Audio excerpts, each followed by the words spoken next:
नमस्ते दोस्तों, novel Hindi audio book में आपका स्वागत है। आज हम एक ऐसी कहानी शेयर करेंगे जो आपको जिंदगी के एक बड़े फैसले में मदद करेगी। अपना खुद का बिजनेस कब शुरू करना चाहिए, ये फैसला बहुत ही अहम होता है और बिना सही योजना के ये थोड़ा रिस्की भी हो सकता है। इस कहानी के जरिए हम समझेंगे कि नया बिजनेस शुरू करने के लिए सही प्लानिंग कैसी होनी चाहिए। तो हमारे साथ अंत तक बने रहिए। एक छोटी सी हलचल भरी कस्बे में एक 30 साल का आदमी रहता था जिसका नाम रोहित था। वो एक मेहनती आदमी था और सपनों से भरा हुआ था। दिन में वो एक कंपनी में सेल्समैन की नौकरी करता था और रात को एक लोकल फूड मार्केट में मोमो बेचता था। ये सब वो अपनी पत्नी और 2 बच्चों का खर्चा चलाने के लिए करता था। रोहित अपना बिजनेस बढ़ाना चाहता था, नए मेन्यू आइटम जोड़ कर, लेकिन उसके पास समय कम था और शारीरिक व मानसिक थकान उसकी राह में रोड़ा बनी हुई थी। हाल ही में उसे एक बड़ी दुविधा का सामना करना पड़ा क्योंकि उसकी सेल्समैन की नौकरी बहुत थकान भरी थी। उसकी वजह से उस पर काफी मानसिक तनाव आ रहा था और इसलिए वो अपने बिजनेस पर ध्यान देने के लिए उसके मन में इस्तीफा देने का ख्याल आने लगा। लेकिन उसे डर था कि उसके बिजनेस से मिलने वाली आमदनी परिवार का खर्च चलाने के लिए शायद काफी न हो। एक रविवार अपनी छुट्टी के दिन रोहित ने अपने परिवार को लेकर गांव की तरफ घूमने जाने का फैसला किया ताकि अपने बूढ़े माता पिता से मिल सके। कुछ गर्मजोशी भरे पल बिताने के बाद उसने गांव के आसपास टहलने का मन बनाया और रास्ते में वहां उसे श्रीमान वीरचंद्र मिले। श्रीमान वीरचंद्र जो एक स्थानीय किसान थे, पहले वो भी नौकरी करते थे लेकिन अब पूरी तरह अपने बिजनेस पर ध्यान दे रहे थे। रोहित को थोड़ा हौसला मिला। रोहित ने श्रीमान वीरचंद्र के पास जाकर कहा, माफ कीजिए श्रीमान वीरचंद्र, क्या आपके पास थोड़ा वक्त है बात करने के लिए? श्रीमान वीरचंद्र जो मुर्गियों के अंडे इकट्ठा कर रहे थे, उन्होंने रोहित का गर्मजोशी से स्वागत किया। रोहित का उदास चेहरा देखकर श्रीमान वीरचंद्र को हैरानी हुई क्योंकि रोहित हमेशा से खुशमिजाज लड़का था। रोहित ने फिर अपनी सारी बातें उनसे शेयर की, अपनी नौकरी की मुश्किलों से लेकर इस्तीफा देने और अपना व्यवसाय शुरू करने की इच्छा तक। रोहित की फिक्र समझते हुए श्रीमान वीरचंद्र ने कुछ सलाह दी जिससे रोहित सही फैसला ले सके। उन्होंने कहा, रोहित, कम से कम 7 बातें हैं जो तुम्हें ध्यान में रखनी चाहिए। अपने काम को छोड़ने और अपने बिजनेस पर ध्यान देने से पहले आपको कुछ बातें जरूर सोचनी चाहिए। आपका फैसला सोच समझकर और पूरी तैयारी के साथ होना चाहिए। रोहित ध्यान से सुन रहा था ताकि वह कोई भी बात न छूटे। श्रीमान वीरचंद्र ने कहा कि सबसे पहली और सबसे जरूरी बात है छोटे छोटे कदम उठाना। नए कारोबारी अक्सर ये गलती करते हैं कि बिना अनुभव के बड़े स्तर पर कारोबार शुरू कर देते हैं। ये वैसा ही है जैसे पायलट का स्कूल जाए बिना ही हवाई जहाज उड़ाना। असफलता का खतरा बहुत ज्यादा होता है। उदाहरण के तौर पर कुछ लोग बिना कभी चिकन पाले वे बड़े बड़े चिकन फार्म बना लेते हैं।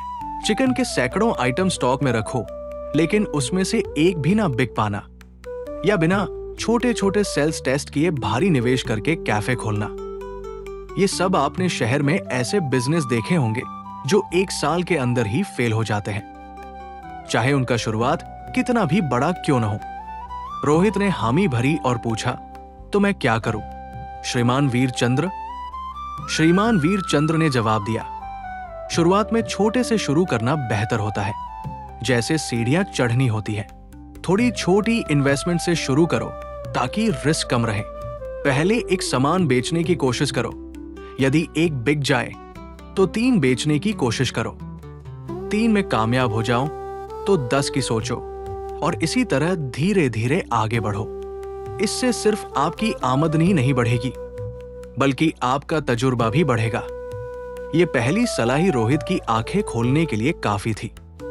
वो शुक्रगुजार था कि उसने श्रीमान वीरचंद्र के आगे बढ़ने से पहले इस बात को समझने के लिए थोड़ा वक्त लिया। दूसरी बात जो आपको ध्यान में रखनी चाहिए वो है आपका साइड बिजनेस का इनकम। अगर आपका साइड बिजनेस का इनकम पहले से ही आपके परिवार की जरूरतें पूरी कर देता है तो ये एक अच्छा संकेत है, लेकिन फिर भी ये जोखिम भरा होता है। बिजनेस में अक्सर उतार चढ़ाव आते रहते हैं, जो स्थिर सैलरी से अलग है। इस्तीफा देने के लिए एक सुरक्षित स्तर तब होता है जब आपका साइड बिजनेस का इनकम आपके परिवार की जरूरतों का दोगुना हो जाए। उन्होंने कहा कि ये एक तरह का सुरक्षा जाल है। अगर आप नौकरी छोड़ने का फैसला करते हैं तो शुरुआती बदलाव के दौरान पर्याप्त आर्थिक सुरक्षा मिलेगी। इस दौरान आप अपने समय का इस्तेमाल अपने बिजनेस को और आगे बढ़ाने में कर सकते हैं। जल्दी से दुकान खोल सकते हैं, नए मेनू आइटम जोड़ सकते हैं और अपनी आमदनी को आरामदायक स्तर पर पहुंचा सकते हैं। रोहित उत्सुकता से सिर हिलाते हुए हर एक सलाह को समझने लगा। जिज्ञासु होकर उसने अगला सबक पूछ लिया। श्रीमान वीरचंद्र मुस्कुराए और बोले, एक मिनट रुको रोहित, मैं कॉफी ले आता हूं, क्योंकि अगले पॉइंट्स और भी ज्यादा दिलचस्प होंगे। थोड़ी देर बाद वे खेत के पास एक छायादार पेड़ के नीचे बैठ गए। वीरचंद्र ने कहा, तीसरी बात है इमरजेंसी सेविंग्स फंड। कम से कम 6 महीने के खर्चे के लिए बचत होना जरूरी है, ताकि अगर आपका बिजनेस ठीक से मुनाफा न दे तो आप संभल सके। बेहतर होगा अगर 1 साल की बचत हो तो और भी सुरक्षित रहेगा। ये फंड एक तरह का सुरक्षा जाल होता है जिससे आप बिना टेंशन के अपने बिजनेस पर ध्यान दे सकते हैं। चौथी बात है कि आपको अपने बिजनेस को संभालने की काबिलियत होनी चाहिए। बस अच्छे रेसिपी होने से काम नहीं चलेगा। आपको मार्केटिंग भी अच्छी तरह सीखनी होगी, सही टाइम पर काम करना होगा और आप सोशल मीडिया या दूसरों के अनुभवों से और भी बहुत कुछ सीख सकते हैं। बस ये सुनिश्चित करें कि आप पूरी तैयारी के साथ है कारोबार की शुरुआत करें, सिर्फ किस्मत आजमाने के लिए नहीं। श्रीमान वीरचंद्र की आसान और समझदारी भरी बातों को रोहित ने अच्छी तरह समझ लिया। वो बार बार सिर हिला रहा था, जिससे पता चल रहा था कि वो पूरी तरह समझ गया है और आगे सुनने के लिए तैयार है। वो कॉफी पीते हुए जो श्रीमान वीरचंद्र ने परोसी थी, साथ ही खेत में मजदूरों को पशुओं की देखभाल करते देख रहे थे। श्रीमान वीरचंद्र ने कहा, 5वां पॉइंट है दृढ़ निश्चय। बिजनेस शुरू करने के लिए मजबूत इरादा और लगातार मेहनत करनी पड़ती है।